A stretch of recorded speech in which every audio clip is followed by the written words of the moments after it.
जय मसीह के दोस्तों, आप सबको मैं यीशु के नाम से स्वागत करता हूं। आजकल हम देख रहे हैं और उन लोगों को बाइबल से जवाब दे रहे हैं जो लोग ये सवाल और मजाक उड़ाते हैं पुराने नियम में लिखे गए परमेश्वर के दंड के बारे में, जिन्हें वो हत्या या नरसंहार का रूप देने की कोशिश करते हैं। इसी बीच हम नए नियम के वचन को देखेंगे जिसे मुसलमान और उनको कॉपी करते हिंदू यीशु को हत्यारे के रूप में उन लोगों के सामने प्रस्तुत करते हैं जो भोले भाले होते हैं, जो आंखें बंद करके इनके बातों पर विश्वास करते हैं। वो वचन है लूका 19 वचन 27, जहां लिखा है, परंतु मेरे उन बैरियों को जो नहीं चाहते थे कि मैं उन पर राज्य करूं, उनको यहाँ लाकर मेरे सामने घात करो। तो मसीह विरोधी कहते हैं कि देखो, यहाँ पर यीशु ने कहा कि लोगों को मेरे सामने लाओ और उन्हें घात करो, उन्हें मार दो। ऐसी बचकानी हरकत पहले तो हमारे मुसलमान दोस्त करते स्वर्गीय अहमद दीदार से सुन के, और आजकल हमारे हिंदू दोस्त भी बिना कुछ सोचे समझे उनके अधूरे झूठ को कॉपी पेस्ट करते हैं। चलिए जानते हैं कि हम इसका जवाब कैसे दे सकते हैं। मैं अपने सभी मसीहियों को एक टिप देना चाहता हूँ। जब भी कोई भी मसीही विरोधी, चाहे वो नास्तिक हो या आस्तिक, जब वो आपको इस तरह के वचन दे, कभी भी झिझकने की जरूरत नहीं, क्योंकि ये लोग कभी आपको कॉन्टेक्स्ट या संदर्भ नहीं देंगे। तो चलिए इस वचन के संदर्भ को देखते हैं। इस वचन का संदर्भ शुरू होता है वचन 11 से, जहां लिखा गया है, जब वे ये बातें सुन रहे थे तो उसने एक दृष्टांत कहा। क्या लिखा है यहाँ? दृष्टांत। मुझे इतना तो यकीन है कि आप सभी को दृष्टांत का मतलब पता होगा। जिन लोगों को नहीं पता वो सुन ले। दृष्टांत का मतलब कहावत, एग्जाम्पल या कहानी होता है। यीशु मसीह हमेशा अपने प्रचार के समय इस तरह के दृष्टांत का इस्तेमाल करते थे ताकि लोग उनके बातों को अच्छी तरह समझ सके। और लूका 19 वचन 11 से 27 तक यीशु मसीह एक कहावत या कहे तो एक कहानी के रूप में कह रहे थे कि तो उसने एक दृष्टांत कहा, इसलिए कि वह यरूशलेम के निकट था और वे समझते थे कि परमेश्वर का राज्य अभी प्रकट हुआ चाहता है। तो उसने कहा, एक धनी मनुष्य दूर देश को चला ताकि राजपद पाकर फिर आए, और उसने अपने दासों में से 10 को बुलाकर उन्हें 10 मोहरें दी और उनसे कहा, मेरे लौट आने तक लेन देन करना। परंतु उसके नगर के रहने वाले उससे बैर रखते थे और उसके पीछे दूतों के द्वारा कहला भेजा कि हम नहीं चाहते कि यह हम पर राज्य करे। जब वह राजपद पाकर लौट आया तो ऐसा हुआ कि उसने अपने दासों को, जिन्हें रोकड़ दी थी, अपने पास बुलवाया ताकि मालूम करे कि उन्होंने लेन देन से क्या क्या कमाया। तब पहले ने आकर कहा, हे स्वामी, तेरे मोहर से 10 और मोहरें कमाई हैं। उसने उससे कहा, धन्य है उत्तम दास, तुझे धन्य है, तू बहुत ही थोड़े में विश्वासी निकला, अब 10 नगरों पर अधिकार रख। दूसरे ने आकर कहा, हे स्वामी, तेरी मोहर के 5 और मोहर कमाई हैं। उसने कहा कि तू भी 5 नगरों पर हाकिम हो जा। तीसरे ने आकर कहा, हे स्वामी, देख, तेरी मोहर यह है जिसे मैंने अंगोछे में बांध रखी, क्योंकि मैं तुझसे डरता था, इसलिए कि तू कठोर मनुष्य है। जो तूने नहीं रखा उसे उठा लेता, और जो तूने नहीं बोया उसे काटता है।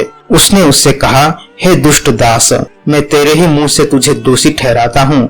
तू मुझे जानता था कि कठोर मनुष्य हूँ, जो मैंने नहीं रखा उसे उठा लेता, और जो मैंने नहीं बोया उसे काटता हूँ।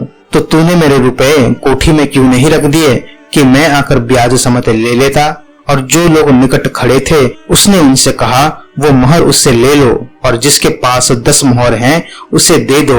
उन्होंने उससे कहा, हे स्वामी, उसके पास 10 मोहरें तो है।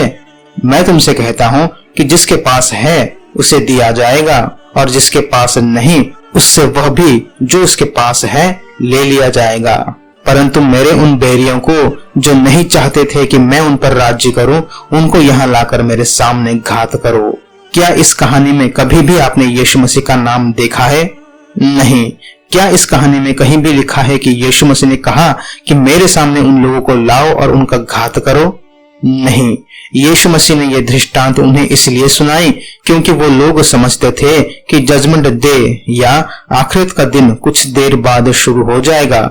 तो जो लोग ये कहते हैं कि यीशु ने लोगों को आज्ञा दिया कि तुम जाके लोगों की हत्या करो जो मुझे राजा के रूप में स्वीकार नहीं करते, ये आर्ग्यूमेंट बेकार और बच्चों वाली हरकत है।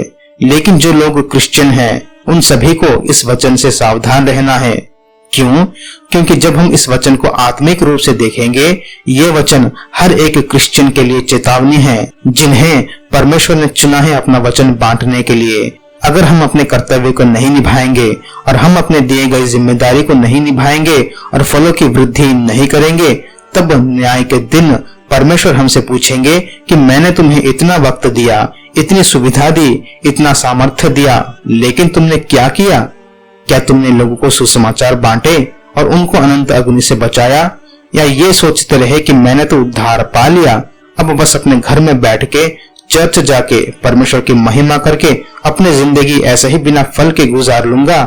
तो परमेश्वर उस दिन आपका न्याय करेंगे। इसलिए मेरे दोस्तों, ध्यान से अपने जीवन को अध्ययन करके वचन के आधार पर अपना जीवन व्यतीत करें, लोगों को सुसमाचार बांटे, अपने दिए गए सामर्थ्य को इस्तेमाल करे जैसे उस कहानी में बाकी के दासों ने किया, अपने फलों की वृद्धि करके। तो जो लोग ये कहते हैं कि लूका 19 वचन 27 में यीशु ने कहा कि लोगों की हत्या करो, ये बेबुनियाद है। क्योंकि अगर आपका झूठ सही है तो पूरे बाइबल में आप हमें एक वचन दिखा दीजिए या एक मनुष्य का नाम दिखा दीजिए जिसको यीशु ने अपने हाथों से या अपने चेलों के हाथों मरवाया हो। अब कुछ लोग हैं जो अपने झूठ को और आगे ले जाते हैं और कहते हैं कि हम मानते हैं कि यीशु ने किसी को नहीं मारा क्योंकि उनके पास ऐसा करने के लिए वक्त नहीं था। अगर उनके पास वक्त होता तो वो ऐसा काम जरूर करते।